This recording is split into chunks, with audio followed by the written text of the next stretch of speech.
Today on DNVR Buffs Live, Jake tells me the Buffs got one of them with their latest commit. So I'm excited to dive into that film, and we'll have a lot more fun on a Friday edition of the DNVR Buffs Podcast.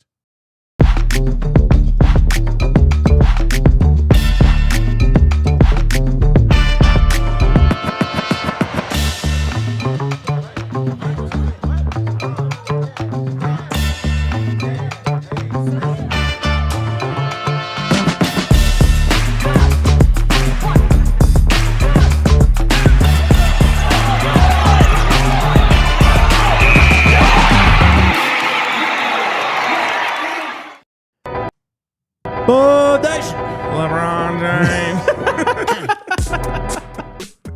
Welcome into the Expedition Studio. Oh, it's DNVR Buffs Live. It's Friday vibes. Turn up in the chat, man. Welcome in. I think we've had a strong week, man. Missing Scotty, but we're gonna have a lot of fun today. Yeah, we are. I love that for us. How you feeling, bro? I feel great. Hell yeah. It's Friday has hit. It's clicked in. Oh yeah. Lot to get to today. We will talk about the Buffs. They did get a commit. Okay. I'm telling you, he's a dog. I cannot wait to watch. Yes. I think we need to introduce our conversation from before the show, though. Okay.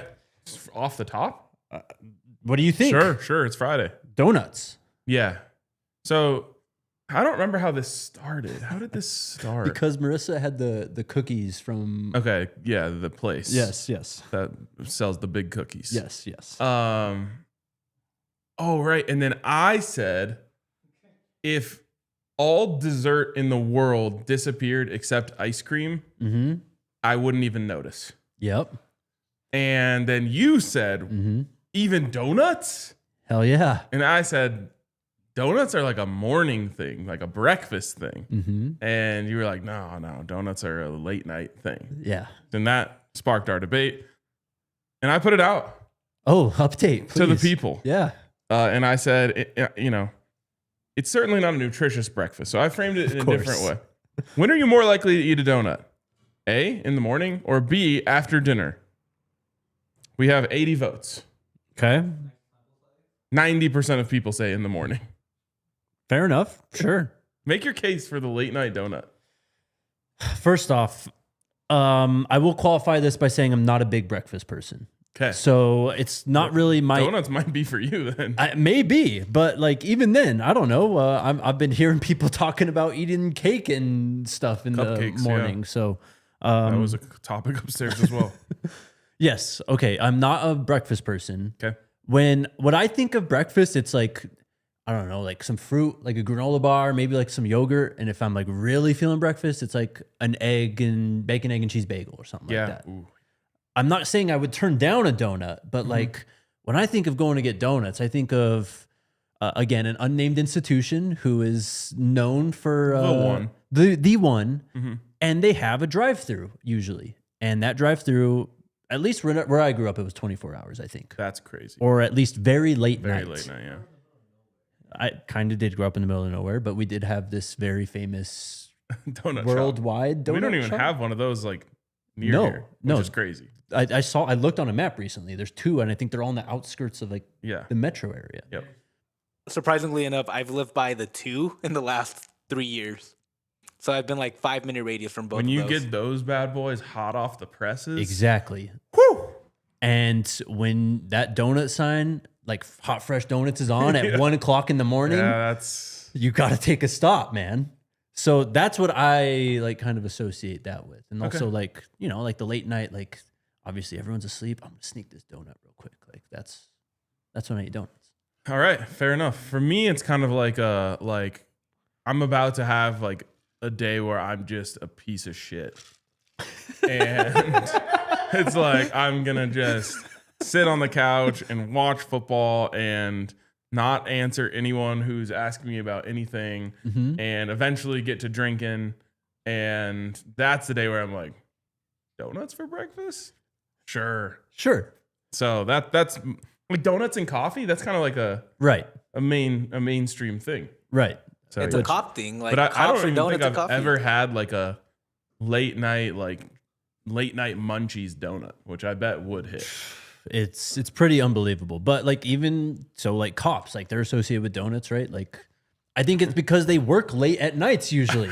That doesn't make sense to me though, because like your classic mom and pop donut shop closes at like 3 or 4 p.m. But not the donut shop. Not that one. Yes. Not that one. But like, you know, I'm more of a fan of the local donut shop. Okay, fair enough.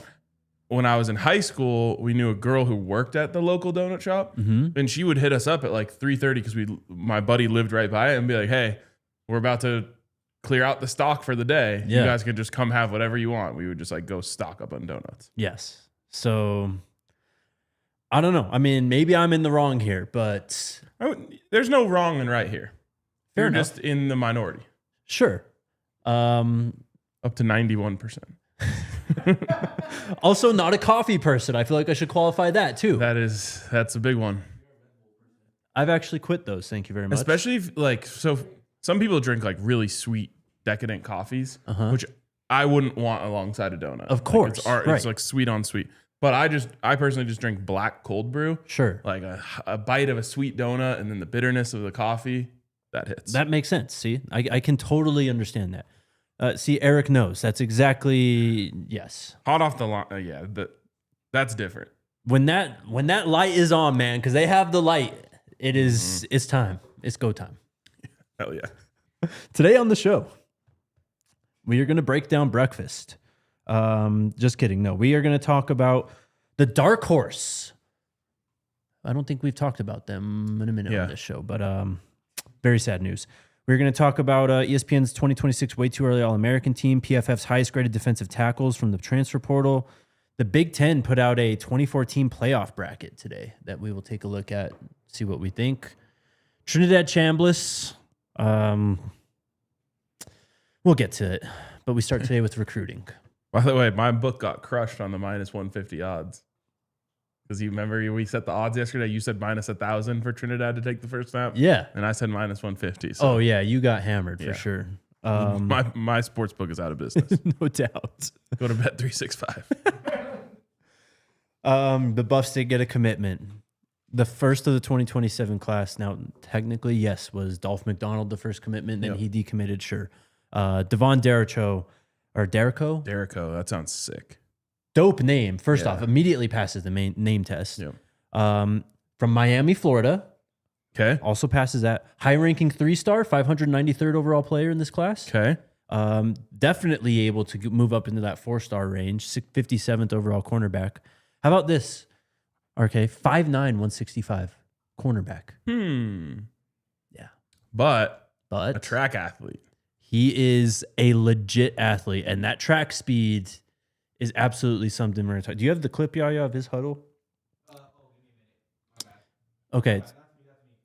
So he's obviously 2027. So he plays his senior year this upcoming year, right? He just finished his junior year. We're going to watch his sophomore tape. On that, 5'9", 165, though, because obviously people are going to immediately think of D'Angelo Pons, right? Look, the rules are these, not even rules. What do I call them? Coach just wants to look for traits. And being one of the greatest cornerbacks, like there's just certain bars that need to be cleared at certain positions. And I don't think it's a bad thing to have those at all. And also, I think you can have some exceptions to the rule. The Pons thing, he was never coming to Colorado. He was obviously just following Signetti, right? But I think that, this isn't necessarily Coach Prime changing his rules or necessarily looking for something different. I just think this guy, Davon Dericho, is unreal. Like, seriously. I love it. I haven't seen the tape like yet, that. so I'm excited to look at it with you. I did see that he's like a part of the 4x100 team. Yes. So I'm a sucker for speed. Oh, just wait. If you just filled my entire team with speed, I'm going to be happy. And I feel like that's kind of happening right now. Yeah. Which I love to see. So Tom Loy, the national recruiting director of 247, he broke this down. He actually tweeted out, like, Colorado, like, great get for them. And in his article, he goes, "This is a big, big win for Colorado. There is so much to like about Dericho's game, and it surely does not hurt that he will learn under one of the best to ever do it in Coach Prime." Dericho spoke to Tom Loy at 247. He said, it's Deion Sanders. He's the best to do it. Okay. What? No, go back. No, very beginning. Watch this play. Hold on. So he's playing the slot here. He kind of plays some slot. He'll play some outside. Watch this speed. Ain't no way. Oh, yeah. What the hell? Oh, yeah. Stop the touchdown there. He started like 10 yards behind. Yes. No, he is legit, bro. Here he is on the outside. This is across the field, so it's kind of hard to see. I'm pretty sure this is a pick. I don't know. Again, it's high school, college football from across the field. This guy is an animal, though. He is, again, maybe a little undersized at 5'9", 165 right now, and that's a nice PBU there. Yep. This is a hitter, man. He is going to be someone that you'd say plays bigger than his size. Look at this tackle. I mean, not afraid to come downhill. He is literally the last line of defense there before the offense gets around the edge. I mean, he's playing right there on the line of scrimmage. This is a field goal block. So anyways, just watch this. Let's see. It's Deion Sanders. He's the best to ever do it, Dericho said. Out of all my offers, he was the person who pushed me the most. He texts me every day. He calls me every day. He cares about me. I'm with that. He checks up on me. I really, really mess with that. Continuing on. He says, I called Coach Prime just to catch up. He was showing me the practice footage, and I told him that I can't wait to get there a year from now. I said, Coach, what do I got to do to be a Buff? He was talking about me as a player, talking to me about my GPA, making sure I don't get into any trouble, all of that. I told him, let's do it. He agreed. We got it done, and I committed. Speaking on Coach Box, who also made a big impact on him. Dericho says, I was at practice one day, and I got a call from an unknown number. I called it back, and it was Coach Box. He said that he and Coach Prime love me. Since then, we talk all the time. He told me about life up there on campus. We talked about my film. We talked about getting me up there for a visit and all of that. We locked in a trip there for spring practice and then for an OV. And what they're getting in himself, he says they're getting a dog. I'm coming there to dominate in everything I do. He's played 20 career varsity games at Killian, 98 tackles, 19 TFLs, 9 sacks, 4 interceptions, 3 fumbles. Love it. Love it. I love that relationship that he just described. Mm-hmm. That's big time. That's like real recruiting. Yeah. Yeah. Like relationship building and all that, which is really cool. Yes. And again, this guy's tape is awesome, man. I'd definitely say, I mean, there he's coming off the edge. Like, this is like getting sacks and stuff. You know what I mean? Like, he's a real football player. So, well, and that when you have that type of speed, it's just such a weapon. Exactly. In situations like that. I mean, the one where they threw the toss out and like he took an angle that you can only take when you're as fast as he did to go around the offensive line and then go make the play. So yeah, that's I just different. I love upgrading team speed. That's exactly it. Him on offense. Oh no, defense. Gunner. Actually, it might be it's him at gunner. Oh yeah, you ain't going nowhere. So this guy's legit, man. I really loved watching his tape last night. I just think this is a home run hire. Here's some of the scouting report from Andrew Irvins at 247. On the smaller side, but tested well at the opening Miami in advance of his senior year and flashed during an extended one-on-one session. Stays on top of routes with impressive short area burst. Breaks on the football and will swat hands. Strikes as an open field tackler. Likes to throw his weight around. Got looks around the secondary as a junior. Should offer similar versatility in college, but ceiling might be highest in the nickel. Projects as a potential multi-year starter at the Power 4 level. Awesome. Brady said we offered him 10 days ago, to be honest. How deep could that relationship be? Did you just? I mean, just read through it. Yeah.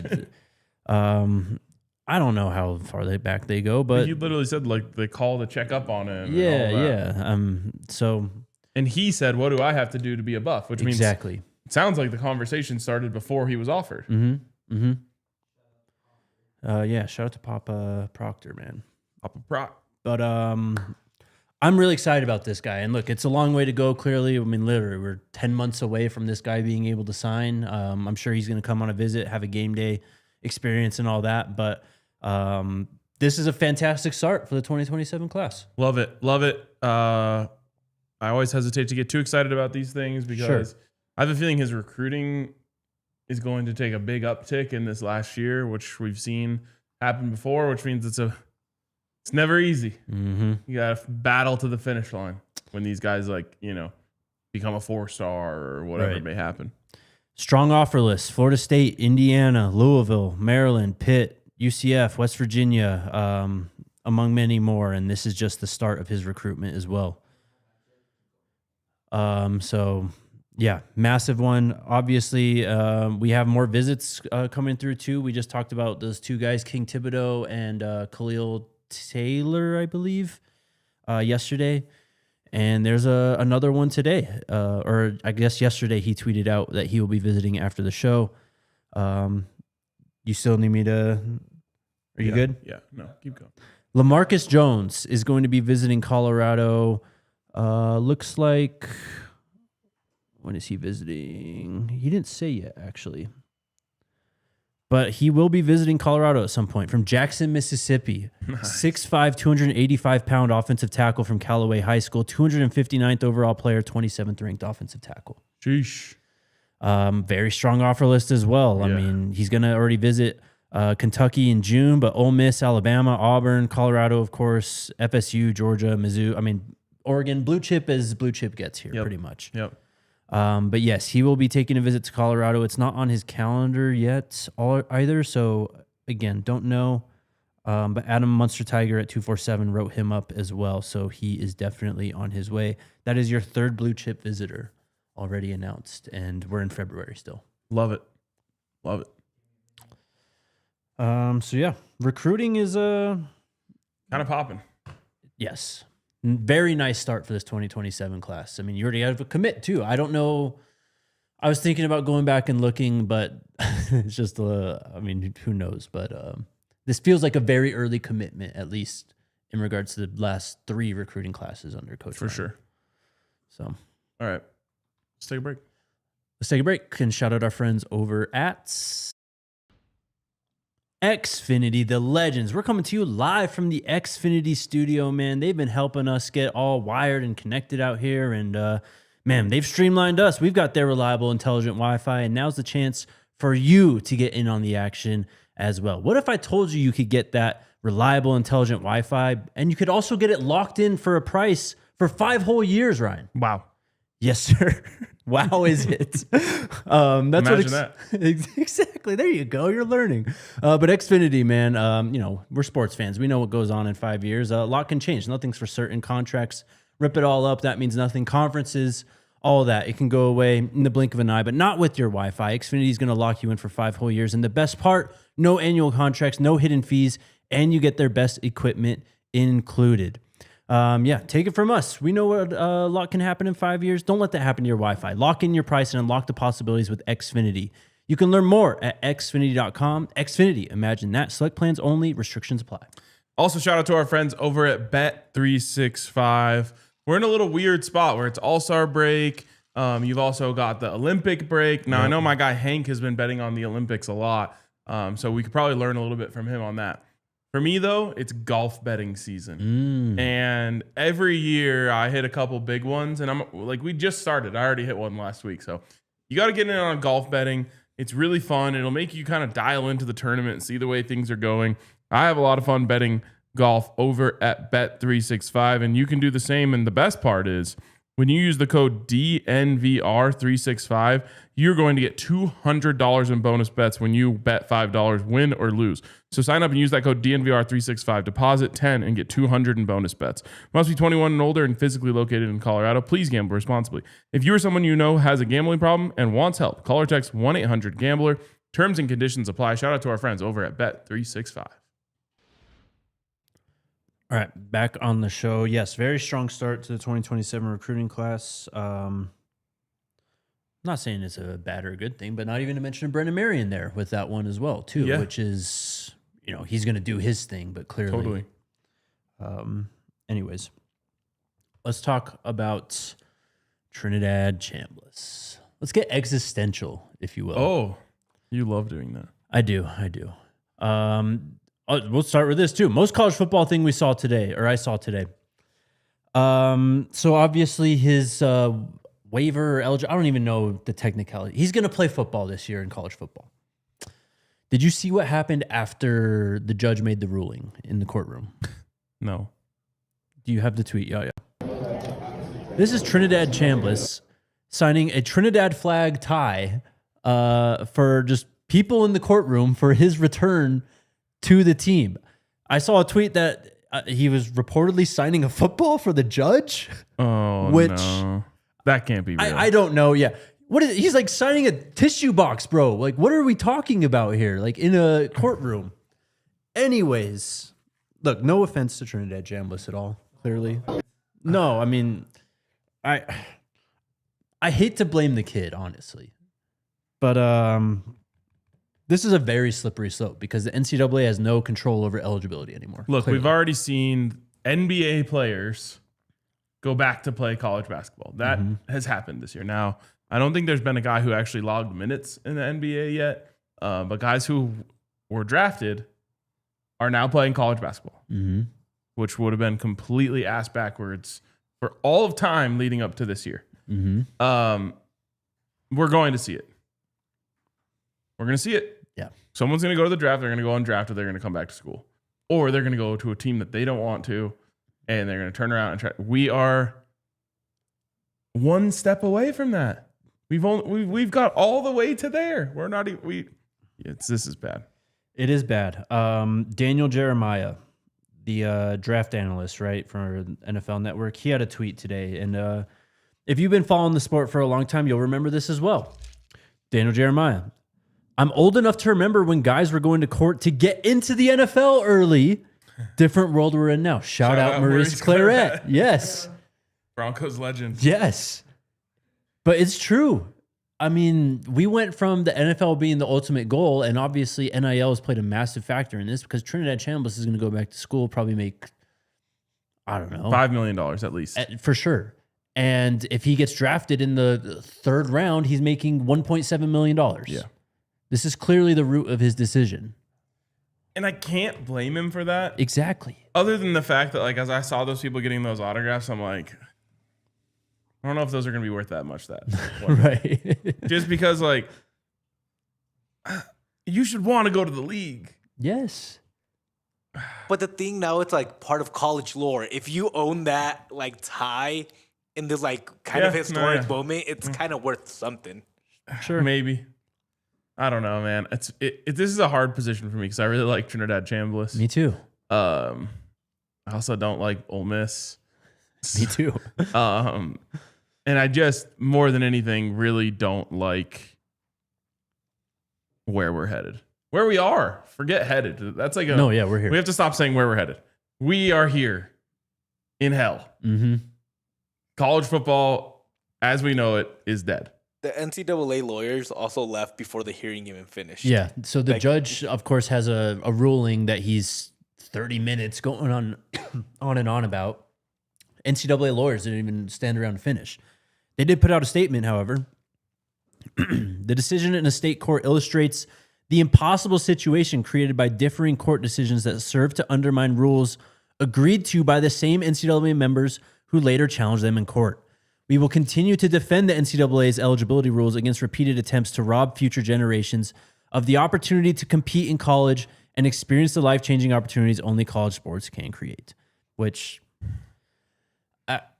they have a point, but like, there's no like, it's true. Like, they agreed to the rules. Like, everyone at one point, like, if you're going to join a conference, like, you have to agree to a certain set of rules, right? Yes, like, but rules have to be enforceable.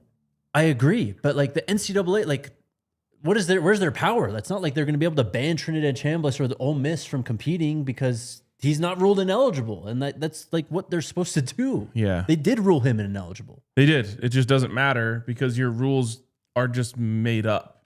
Pretty much. A rule is not a rule unless it's enforceable. My parents told me a curfew. Well, guess what? They went to sleep at 8 p.m. every night. Right. How are they ever going to enforce that curfew? Guess what? They didn't. So I didn't have a curfew, even though they said I did. It's the same thing. They're saying that there's these rules. If you can't actually enforce them, if you don't have any way of stopping things from happening, then you don't have any rules. Yep.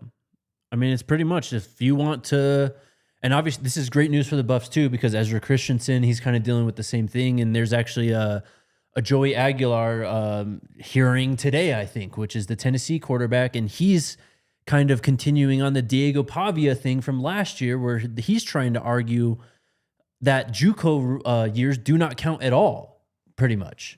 So, and again, same thing. This got passed last year for Pavia. Like, there's like a precedent set now. You know what I mean? And it's almost like, even for a judge, hard to rule against something that was initially overturned last year, right? Like, it's just... So that's going to happen today. That's going to play into, obviously, I think a few guys at Colorado, Ezra Christensen being most notable, but there's no rules. Yeah. This is only going to get worse until we get a real governing body with a real commissioner with a real way to enforce the rules. Mm-hmm. This is the same conversation we had about tampering the other day. Yes. Tampering is not a rule in college football. No. Until someone gets severely punished for doing it. And no one actually wants that, because as soon as someone gets severely punished, everyone's going to get severely punished. Right. So it's just made up. It's all just made up. It is. Ezra's going to probably be fine, honestly. He better be. I think the CU's doing the right thing, just moving as if he will, because at this point, what's to stop it? And then even if they do try and stop it, like, what's to say that you can't just join Joey Aguilar in this JUCO court case and fight for him? You know what I mean? You can do whatever you want. Pretty much. So look, I won't be surprised if a team just plays a guy who they say doesn't have eligibility and just says, like, okay, what are you going to do about it? Exactly. Yeah. Vacate our wins? And at the end of the day, what does that even do, really? Like, if you get to keep the trophies, you know? Yeah, exactly. You can't vacate our fun. Pretty much. Ross Dellinger tweeted out, so I guess there's some senator in Missouri or something who put out a blueprint to save college sports. It's been met with some criticism because it's pretty much trying to, what Scotty always argues for, right? Like, the players do deserve some power for sure, right? Mm-hmm. I do think there's a way that you can control that and not give them all the power, where we're basically not headed where we're at right now, as you were saying. But he put out 4 pillars. I mean, we can read through these. Basically, he wants to end lawsuits and freeze litigation to create, a way around the rules, pretty much, right? Creating a national standard, allowing conferences to choose their own governing bodies. That's the first pillar in securing stability. Fixing the framework, which is a one-time transfer rule. Reaffirm and strengthen eligibility standards, which is clearly needs to happen. Like, there's no consistency surrounding eligibility at all right now. Pillar 3 is protecting the players in non-revenue sports, because, obviously with football and basketball, they're very different. They're not for profit. They just make money. And other sports, what's that? Profitable. Thank you. Restoring NIL to its original purpose, which also I think is an issue. But again, this all sounds like fine and dandy, but it's like, I think these are just ideas thrown into the ether. It's like, these aren't real, like, enactable plans that are being, like, created and put into process, obviously. Yeah. But I agree with the overarching concept that you need to find a set of rules that are in stone that then everyone needs to agree to, to compete. And if you break those rules, there are repercussions. Yes. And to me, some of the things you can do is, like, take all of the judgment out of this. 5 for 5. I 100%. You get 5 years to play 5 years. Period. Mm-hmm. No red shirts, no medical red shirts, no anything. And if you want to go to 6 for 6, my God, it sounds crazy to me, but sure. What I want is there's no waivers, there's no appeals, there's no someone that no one knows who they are deciding who gets to play and who doesn't behind closed doors. Take that all out of it. And then defined punishments for the rules.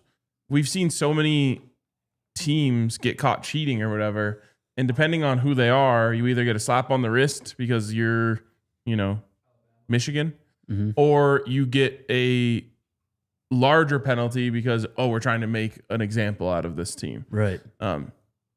If you want to make tampering illegal, do it. And then define exactly what happens to you if you get caught tampering. Yes. So there's no judgment. There's no cases. There's no anything. It's just, this is what happened. Here's the punishment. We need real clear lines drawn in the sand of you cross this is what happens type of thing. Like there's no like, oh, well, you can take it to court and blah, blah, blah, because obviously that's where we're at right now. And then as Bert says, Deuce Knight, we haven't even gotten to that angle of it, which is he commits to Ole Miss this offseason because he's probably thinking like before even any of this happened, like, oh, Trinidad is balling out this year. He's taking this team to a national semifinal. He's playing well in the playoffs against Georgia. He's got to go to the NFL. This is a great spot for me to, leave Auburn, who's now brought in their new quarterback with a new head coach, and go play right away, which is clearly what he's going to want to do. But who's to say he can't sue the NCAA now and be like, well, no, I was done dirty and now I'm losing a year of eligibility. You know what I mean? Like, yeah, it's bad. Hopefully there's no lawsuits there. He should just be, if he wants to, he should be released of whatever agreement he signed, which he might not even need, and he should be allowed to re-enter the portal. But that's the thing. Portal is closed. There's no portal openings until... I know, but what I'm saying is like... I know, yeah. You just changed the rules for Trinidad Chambliss. Sure, yes. So now that's unfair to Deuce Knight. Yeah, totally. But maybe it'll be good for him to just learn for a year. Could.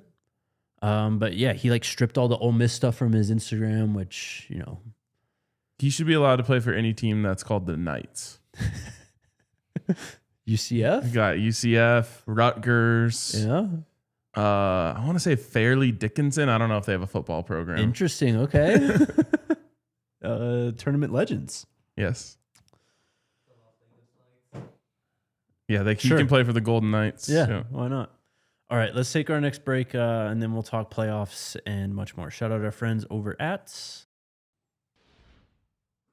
Benihana, man. I mean, sheesh. Look at us. Yep. Look at us. It's for real. I've got some amazing news to tell you about our friends over at Benihana. Right now, you can get on there 369. Damn, she fine. Damn, she fine. Happy hour. Again, just starting at $3. You get specialty rolls, cocktails, premium bites, Monday through Friday. You can check it out at the Denver and the Broomfield locations, 3 to 6 p.m. But as you know, it's dinner with a show as well when you go to Benihana's. All the favorites, the shrimp toss, onion volcano, the beating heart fried rice. It is Valentine's Day tomorrow. Oh. You might be tomorrow, too late. Right? You really might be too late. Yeah. But you can always walk in and give it a shot. But they're going to have those features going through the 16th as well. So even if it's not tomorrow, hit up our friends over at Benihana this weekend and get in on all the action. Try the most premium steaks from around the world, from Japan, Australia, USA, and many, many more. Make your reservations and find out more by going to Benihana.com. Shout out our new friends over at Benihana. And shout out our friends over at Breckenridge Brewery. The best in the game, in my opinion, when it comes to craft beers. And anytime I'm craving a craft beer with just a little more something to it than, what other beers. Sure. I go to Breckenridge Brewery. They've got so many awesome options, including Avalanche Amber Ale. As Av season is heating up, I'll definitely be upticking my intake of our friends over at Breckenridge Brewery and those Avalanche Amber Ales. But they're actually the official craft beer of DNVR, and they've been with us for the longest. I'll never forget when we first locked in a partnership with Breckenridge Brewery and how exciting that was. And it's really cool to say that we've kind of been supporting each other as two Colorado-born companies ever since then. So try out the Avalanche Amber Ale, the Mile High City Nuggets Ale, Broncos Country Pale Ale, whatever it is. Check it out over at breckbrew.com, and you can use the beer locator to find the nearest Breck Brews to you. Shout out Breck Brew. One more thing before we move on, though, because obviously we start that segment with Trinidad, signing things in the courtroom and all that. And this was a Mississippi judge, Mississippi courtroom. So some biases involved. Nuke LaLoosh says NCAA lawyer and judge in Aguilar case are supposedly Tennessee season ticket holders, too, which would that surprise anyone to hear that? No, I don't know if that's confirmed, but no. But it's just like the point of it being like there's so many biases when it comes to the actual litigation that is going on that even this is like I don't want to say manipulated. It's just not fair. But I don't know. This is where could start a larger conversation here. But yeah, I think that he's too I don't think the word is prideful, but too just legit to have done this, but all of this makes me wish that like after day 2 of the NFL draft, Shedeur Sanders was just like, I'm going back. Absolutely, bro. I'm going back. Absolutely. I'm going to play another year. I mean, yes, what could have been with that, but like, what would have stopped him? Nothing at all. So we'll see what happens with Joey Aguilar next. This is where we are. We're now a legal podcast. Apparently, we just track court cases and talk about the results. We're a much better football podcast. I agree. This actually potential college football changes that do not involve courts. The Big 10, introduced. Don't speak too soon now. Well, yeah. You never know when the courts are going to come in. True. They released a 24-team CFP plan with no league title games, basically, is the headline by Pete Thamel. This is the bracket that was introduced today. Immediately, for our perspective, seems pretty good. You get 5 Big 12 teams in there now. They're the teams in red. You can tell all the color coding and stuff. But Pete Thamel wrote this up for ESPN today. So this is pretty much the issue with the CFP bracket right now is the SEC and the Big 10 are on 2 very different sides. This is what the Big 10 wants to propose. The SEC is mostly focused on a 16-team bracket, but the Big 10 is circulating an internal document that lays out this 24-team playoff with a 23+1 selection model and an additional weekend of on-campus CFP home games. So let me scroll here. So they want to grow the format to 16 teams for 27 and 28. The document indicates a move to 24 for, quote, no later than the 2029 season, for then which that would run through the current CFP contract through 2031. Basically, yeah, there would be 6 second-round games on campus, 4 quarterfinals at traditional bowl locations on New Year's Eve, New Year's Day. So basically, it would it's scheduled to follow the calendar how it is now, pretty much, but there's so much dead time in December that they're just trying to take advantage of that. The top 8 teams would receive byes. There would be 8 first-round games on campus and an extra week of home games with 8 second-round games played on campus. I mean, all the top teams would be rewarded with a playoff home game, which has been considered a flaw of the current system. For example, number 1, Indiana didn't play a home game in last season's CFP because you're the number 1 team. You're on a bye. The optimal window to start the 2014 playoff would be second weekend in December, which would have Friday and Saturday away from NFL competition. That's also an emphasis on this too, is staying away from the NFL schedule so you don't have to go head-to-head with them. But yeah, I mean, clearly here, 24 teams, you get 8 byes. Whoa. We're the champions. We are the champions. ACC gets 3 teams. The last team in would be JMU, who is ranked 24. Tulane is also a G6 team who would get in at 20. So this eliminates conference championship games. Yes. That is the intention, pretty much. So how the CFP would handle making up for the cost of losing conference title games would be one of the biggest looming issues. The Power 4 championship games have media value of at least $200 million, blah, blah, blah, blah. Doesn't account for tens of millions of the games generate with ticket sponsors and game day sales.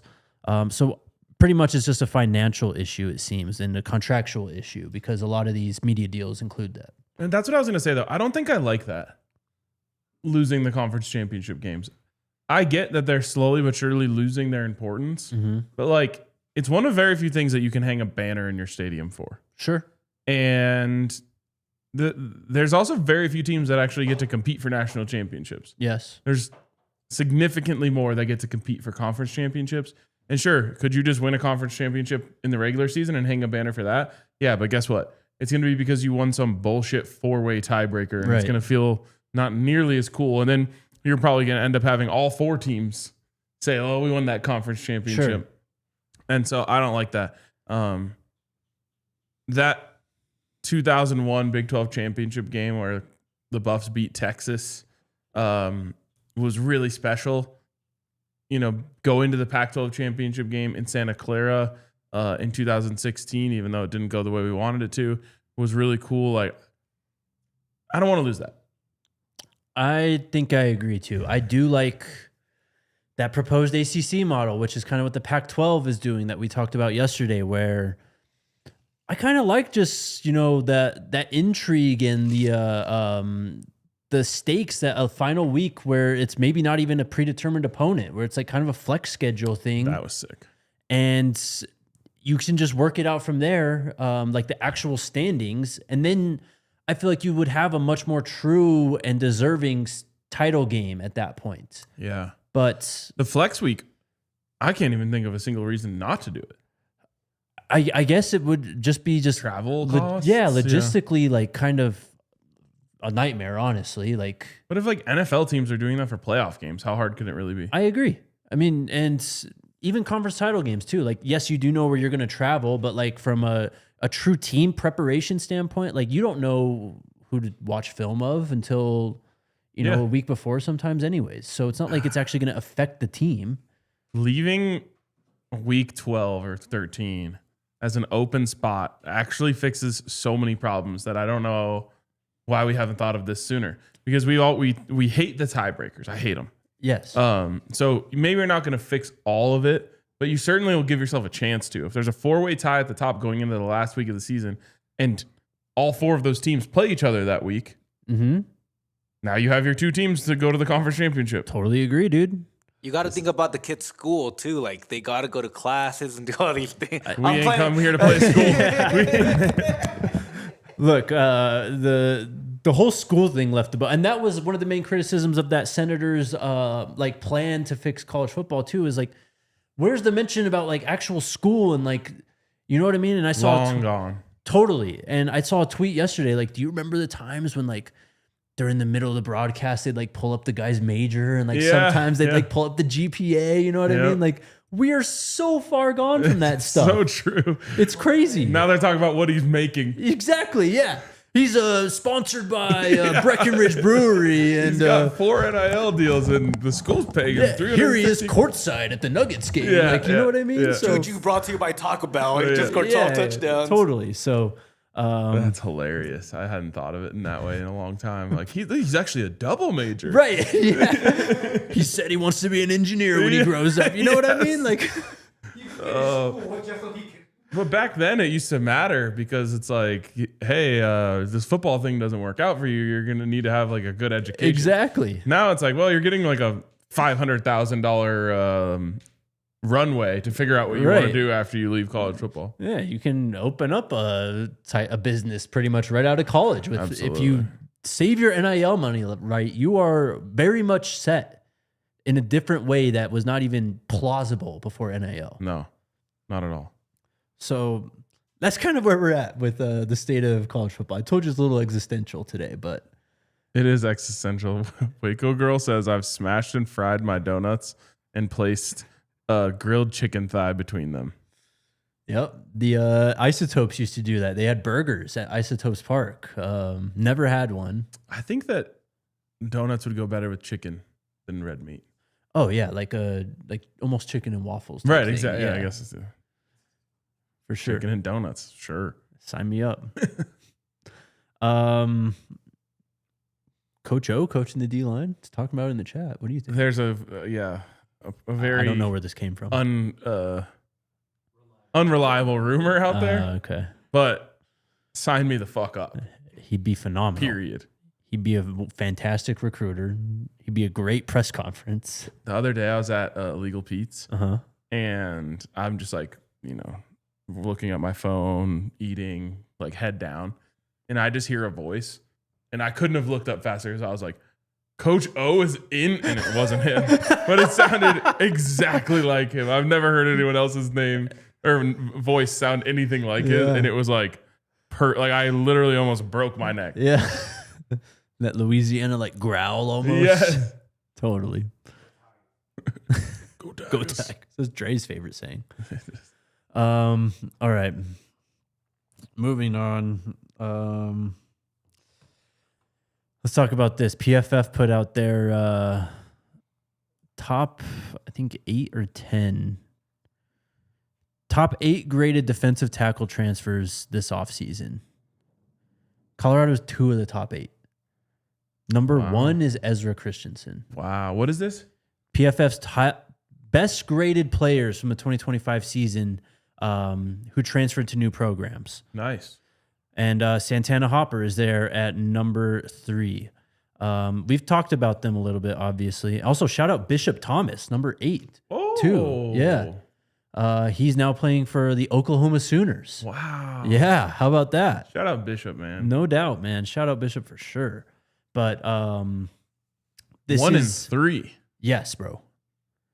That's our interior defensive line. Yeah, right you there, can't too. stop smiling. Yeah, that's fire. Totally. So we've talked a lot about those two in particular, but it just drives the point home that whatever Colorado accomplishes on defense this year is largely going to be predicated on how disruptive those two players are in the middle on the defensive line. And they're probably going to be lining up together. Yeah. That's nice. Very much so. Of course, Texas Tech gets a mention on there as an Indiana mention. But that's what we're looking at with those two. That's crazy that Bishop is in that position, man. That's really cool for him. No, he was at I believe Georgia State up until obviously this last year. He played really well for them, if I could ever load anything. Yes, I'm having issues. Anyways, shout out Bishop. That's Thomas. on you. It is on me. Computer issue. Skill issue, maybe. Totally. No. Would never. Poll update. Okay. 157 votes. Still 90-10. The real ones, no, man. Donuts are elite desserts.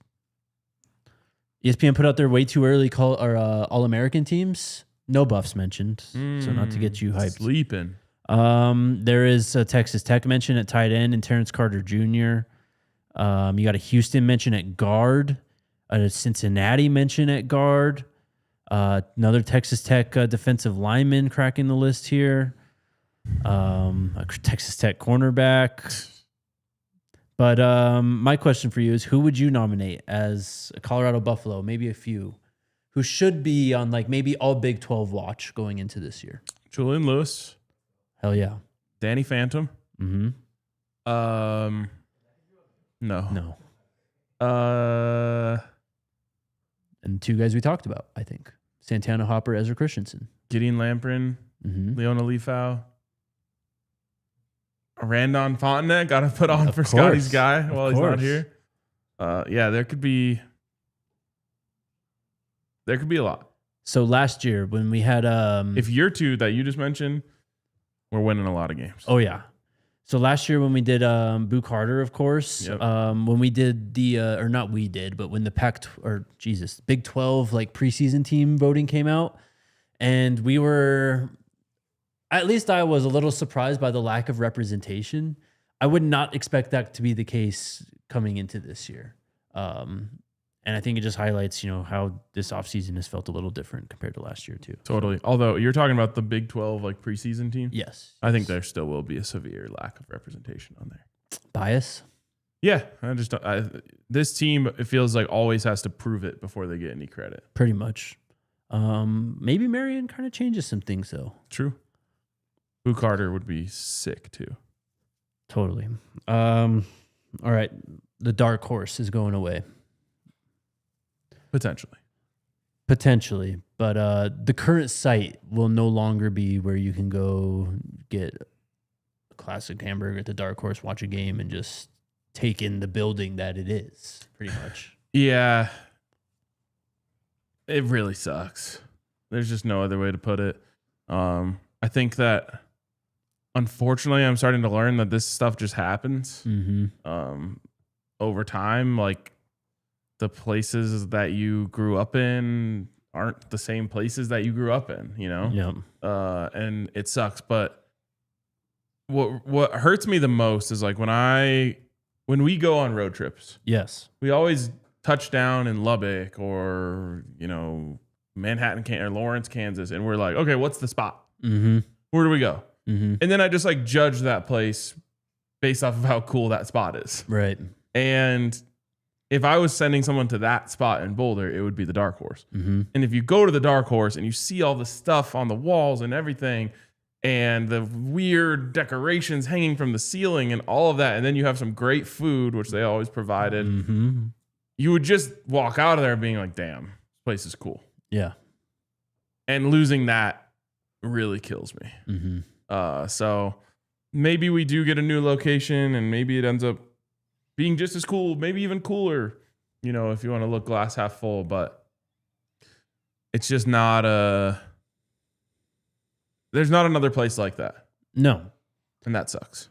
It's places like that, like when you're in a spot or a building for that long, like that like land and like that character almost becomes like the draw of the place as opposed to anything else, right? True. And I think that's what is so sad about this, honestly, because when you think about the Dark Horse, and yes, if they moved and it was still around and existed, yeah, it'd be awesome. Like, it's just never going to be the same though. Like those memories and the feelings that you have in places like that, it's in the walls. Like literally, you know what I mean? It's in like totally. The memorabilia. There's like a smell when you walk in. Like walking down the ramp, like to get your food. You know what I mean? Like that type of stuff. Like, so that's what's really going to suck. You know, I've obviously not been here a lot, but I've been in the Dark Horse, I think almost more than anywhere in Boulder, really. Totally. Since I've been here. So yeah, it feels like it should have like landmark protection almost. I agree, but I think they're turning it in that area into like more so student housing too. I know.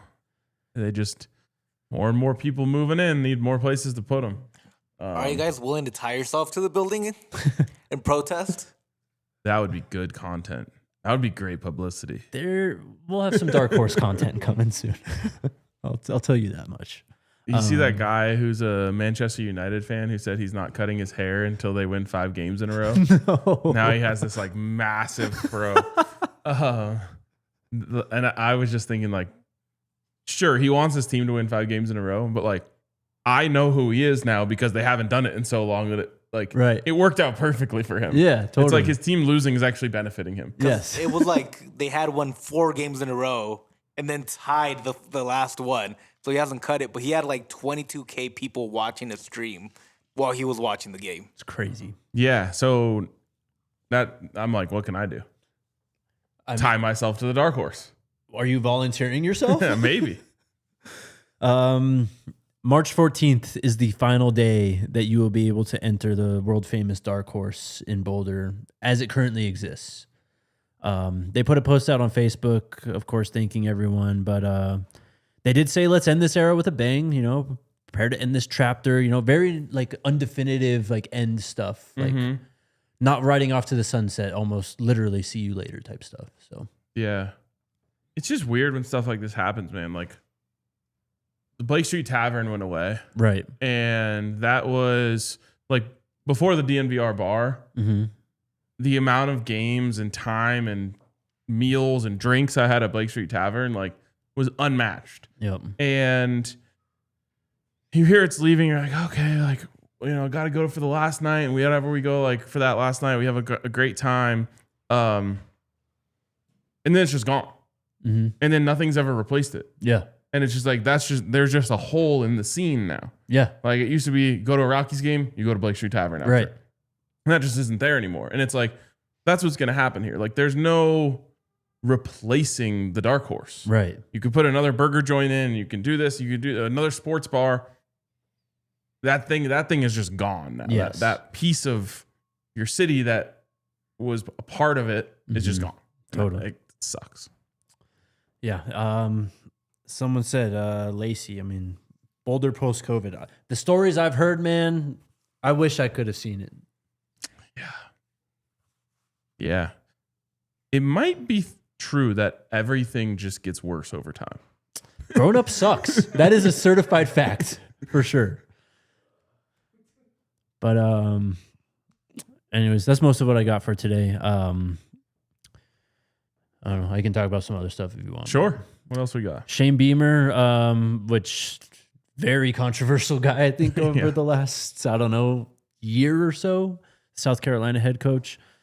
Just talking about scheduling, says, you know, the Kansas City Chiefs don't play 18 games and everybody else plays 17. He's talking about conference scheduling because I think the ACC, I don't know if it's directly related to this, but the ACC had to like finalize who's only playing 8 conference games for the next 6 years because this ridiculous conference has an odd number of teams at 17. So like some teams are playing 9, but like every year at least one team has to play 8. So it's so inconsistent across. We have conference schedules that aren't even the same anymore, let alone trying to get the SEC on the same page as everyone else. Okay, another rule in my rule book. Okay. Your conference has to have an even number of teams. Yes. How stupid is this? Of course, bro. Every offseason in CFB, I take one team out. Another problem fixed by the flexible last game of the season. Totally. You just the team that's in last place doesn't have to play a conference game in the last game. There you go. Season. Yeah, you lost the right. Right, and so like you can play whoever you want, or yeah. No, you can find some FCS team. I'm sure, pay them some for money sure. to come up the road. Totally. There you go. I fixed it. Yeah. And especially because it just doesn't matter. You know totally. what I mean? Like, yes. No, they're literally taking up like a schedule spot for someone at that point. Do you have any thoughts about? Did you guys talk about this on Broncos? The NFL winning the grievance against the NFLPA for no longer having the report card thing? No, we didn't talk about that today. We were talking about the stadium stuff. That looks sick too, by the way, though. Yeah, I have my issues with it, but that's why. You can watch the okay. Go watch the Broncos podcast. Okay. I thought it looked sick, man. Not enough tailgating areas. This is just the world we live in now. Soft. No, it's just like no one can be exposed. Yeah. And even if they are, it doesn't matter. Pretty much. I thought it was great content, first off. But what I did see, though, is the NFLPA released a statement saying that it will still be conducted and it will still be distributed internally to the players, which I think that's the most important part of it. Sure. So I guess where they said they were violating the CBA is by making it a public thing. And I don't know what the CBA says, why I violated it, but I'm just happy that the players will still have that resource when they're in free agency and whatnot, looking for where they want to go. They can find out, what players who have actually played in these places thought of it off the record. So I will miss that day because it's a great day. Everyone's dunking on the teams that are getting cooked, and like there's there's something about like childcare. Yes. I forget what it was. Yes, 100%. But all sorts of memes and good stuff that came out of that will be missed. I just liked it the last few years because the Broncos have obviously become flush with money because of their ownership, and now they grade near the top in almost everything. Yep. So, and I felt like they took it personally anytime they weren't at the top. Yes. So yeah, it's great. Well, it's bad that it's gone, but it's great that the players will still have it. Philip Lindsay came out and echoed what we said. Yeah. Thoughts on that at all? We clearly, Phil and I and you see eye to eye about what Christian Fourier was really mad about. Yes. And I saw our guy Dalvin. Hell yeah. Shout out Dalvin. Come out and be like, I want to see like someone whose kid actually played come out and say something like this. Arden Walker's dad, wasn't he on the same teams as Christian Fourier? Potentially. Or shortly after? Yeah. So, I mean, but also like if things are going well, you're more likely to say nothing too. Totally. This is what I mean, anytime you lose, people are going to find and start picking apart everything they can. Anytime you win, people aren't going to say anything. Look at Lane Kiffin. Right. When he was on Ole Miss's good side. Yeah. Oh, yeah, he's just a dog, man. He's out there. He's, got these 25-year-old girls in yoga class. This is great. Yeah. Second he crosses you, now all the negative stories Now it's come weird. out. Now it's weird. Yeah, exactly. That's just that's sports for you. Facts, man. This was a fun week. We'll get through this offseason together, although it hasn't really been that bad so far. So no. Keep giving us stupid court rulings and we'll keep making content out of it. We'll try our best. And I'm sure that there's many more to come. Monday, it's you and Dre. Yeah, that's going to get Stay weird. tuned. Yeah. But yeah, Scotty and I will be back next week as well. And the trio will be back on Tuesday. Anything for super chats? We good? And enjoy your breakfast donuts this weekend, my friends. Or your dessert donuts. We'll see you then. Let's go Buffs. Go Buffs. We all silly like the mayor.